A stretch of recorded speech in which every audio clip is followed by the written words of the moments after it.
Sagung Dumadi Rahayu. Assalamualaikum warahmatullahi wabarakatuh. Alhamdulillah, kesempatan pagi ini saya bisa mengudara kembali di channel YouTube Kang Toko TV. Ini udah menjelang subuh dan alhamdulillah ini penutupan aku tirakat yang malam ke berapa nih kan? Malam ke-7 ya, malam ke-7, tepatnya di malam minggu, malam 10 Suro. Kalau bulan ininya bulan apa? Bulan Juli. Bulan Juli ya? Tanggal 6. Tanggal 6. Jadi kita ini lagi berada di Bantaran Bengawan Solo. Alhamdulillah. Kenapa kita di sini? Kita punya tujuan untuk sejenak kita meninggalkan daripada hiruk pikuk kegiatan kita sebagai manusia, hubungannya tentang duniawi atau mencari bangpo jiwa.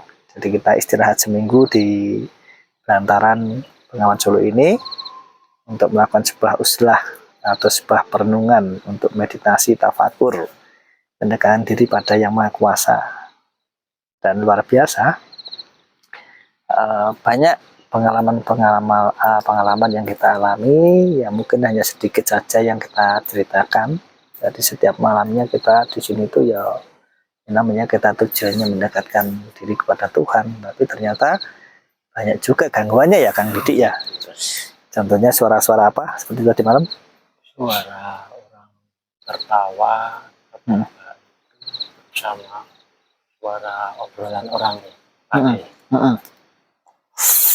Padahal kita ini di sini berdua, jauh dari pemukiman.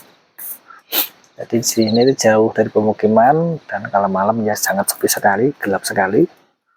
Tapi ada orang yang ngobrol, yang ketawa-ketawa, itu mungkin di alam sebelah lah. Jadi di sini ini kita sedang melakukan sebuah penyelarasan bahwa di dalam diri kita itu ya ada yang namanya unsur-unsur di dalam diri, yaitu anasir tanah, api, air, udara, dan di alam jagat raya pun sama. Ada keempat unsur itu, tanah, api, air, udara, dan kita sedang melakukan sebuah penyelarasan di jagat alit kita dan jagat besar kita gitu yang dilihat. Gimana pengalaman Kang Didik setelah laku patrap seperti yang saya ajarkan seperti ini? Kalau pengalaman secara energi memang luar biasa mendampingi Pak Didik. Tenang batin ya, tenang. Lebih tenang ya? Iya. Jauh lebih tenang daripada dulu sebelum melakukan. Iya. Kalau dulu juga sering laku gitu, tapi kan baru sendiri ya, belum ada pembimbing. Jadi beda rasanya itu. Oh, dulu berarti sering kemana-mana juga ya? Iya, sering laku tapi cuma sendirian, belum ada pembimbing. Iya. Sebetulnya saya dulu kalau kemana-mana itu sendiri kan, nggak pernah ngajak temen. Tapi karena sekarang saya punya tanggung jawab untuk mengajarkan kepada para siswa yang sedang belajar di Paranggan Karya Nusantara, ya salah satunya saat ini yang terpilih untuk mendampingi saya kan panjenengan. Tapi sebelumnya dulu kan almarhum Kang Heru Saputro yang sering mendampingi saya kemana-mana ya Kang ya. Dan sekarang jenengan. Dan saya yakin Kang Heru Saputro ini beliau kembali dengan jiwa yang tenang dan beliau saat ini sudah mendapatkan banyak bekal ya ketika menghadap Tuhan, karena sudah banyak segala sesuatu yang saya ajarkan kepadanya tentang Sangan Paranidmati.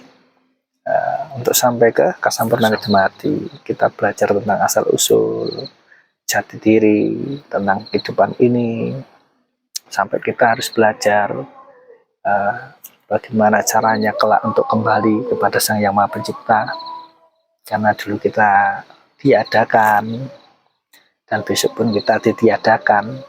Saat ini kita masih bertahta tinggal di raga yang sifatnya kita masih bernyawa di badan. Suatu ketika nanti kita akan kembali berpulang kepadanya juga, meninggalkan badan ini. tapi dengan sebuah laku tirakat, dengan selalu melakukan perenungan, dengan puja puji kepada Sang Yang Maha Kuasa ini tadi, maka kita pastinya akan diberi kemudahan jalan kita, baik di dalam menata dunia kita atau menata rohani kita. Jadi jangka panjang kita tidak lain tidak bukan yaitu adalah menghadap untuk sampai kepada Sang Yang Maha Pencipta.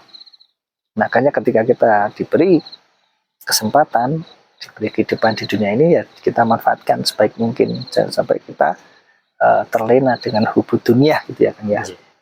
Hanya kita tidak punya tujuan apa-apa sebetulnya di sini itu, kita hanya sedikit melakukan sebuah perenungan, introspeksi diri, mengaji diri supaya lebih dekat pada Gusti kan intinya gitu ya kan ya. Seperti itu.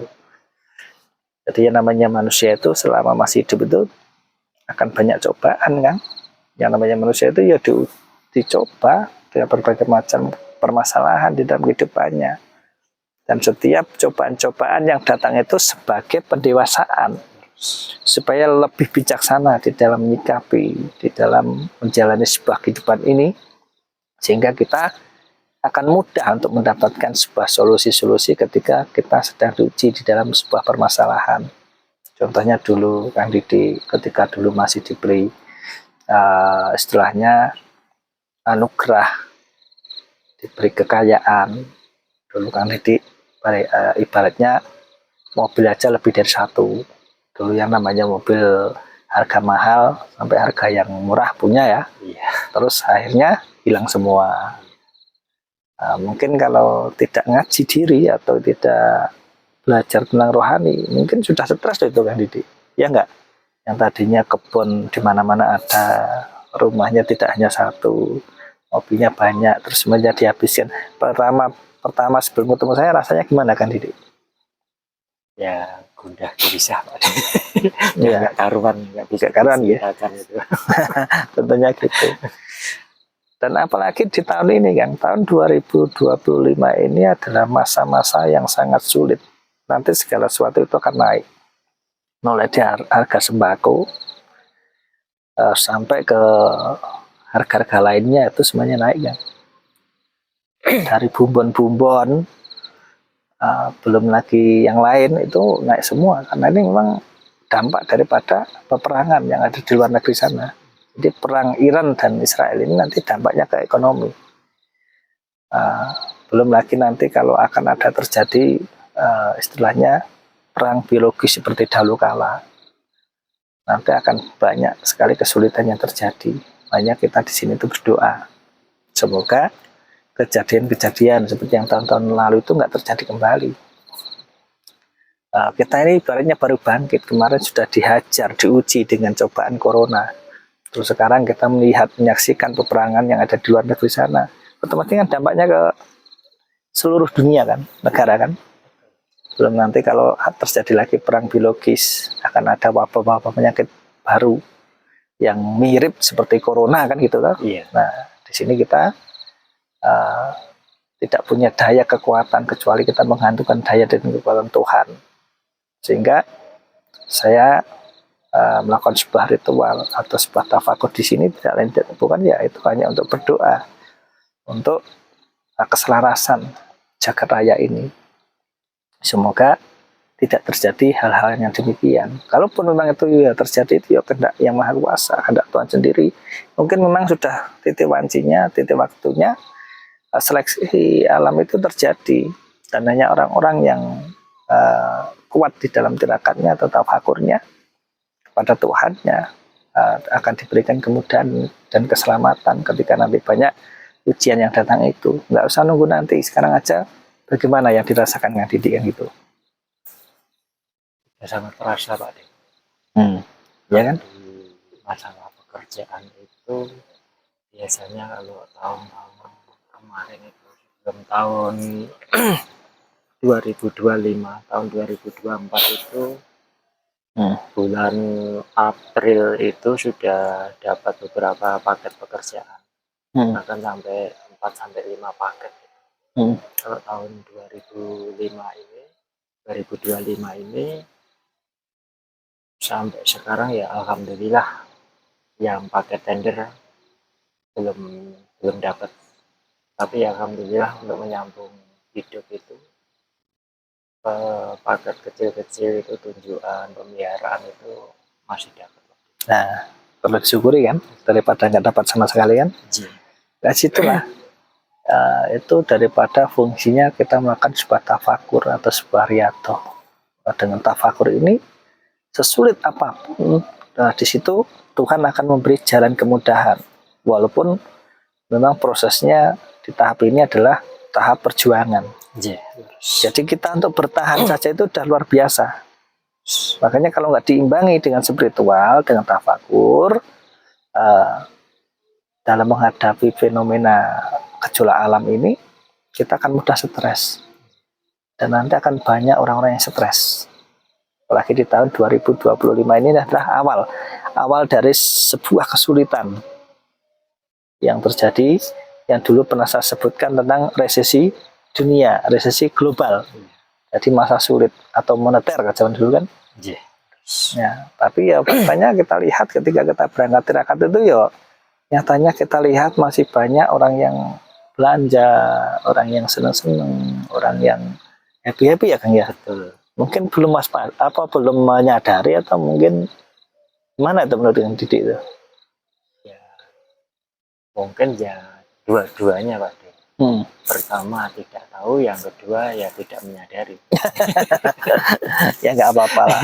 Mungkin belum merasakan. Nah, sehingga faktanya kalau kita mengatakan kita ini dalam kesulitan, masih banyak orang yang piknik.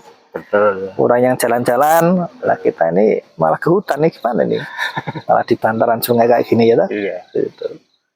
Yang jelas mungkin saat ini belum terasa ya saat ini. Tapi nanti ketika gongnya udah ditabuh, nanti pasti akan merasakan juga gitu loh.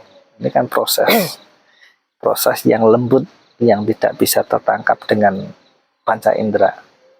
Sehingga nanti ketika sudah dimulai masa itu, nanti baru akan kaget karena telat menyadarinya. Makanya jauh-jauh ini kenapa kita membiasakan diri tidak seperti pada manusia umum lainnya. Kita lebih mendekatkan pada alam untuk keseimbangan. Kalau manusia ini sudah jarang atau langka yang mendekatkan dirinya pada alam, maka alam ini akan cepat melakukan sebuah daur ulang. Maka akan banyak bencana di mana-mana. Tapi di mana di situ masih ada ahli-ahli batin yang selalu melakukan sebuah tirakat atau tadabbur, selalu menyambungkan cipta rasanya kepada Tuhannya, maka energinya itu akan mengayomi lingkungan di sekitarnya kan gitu.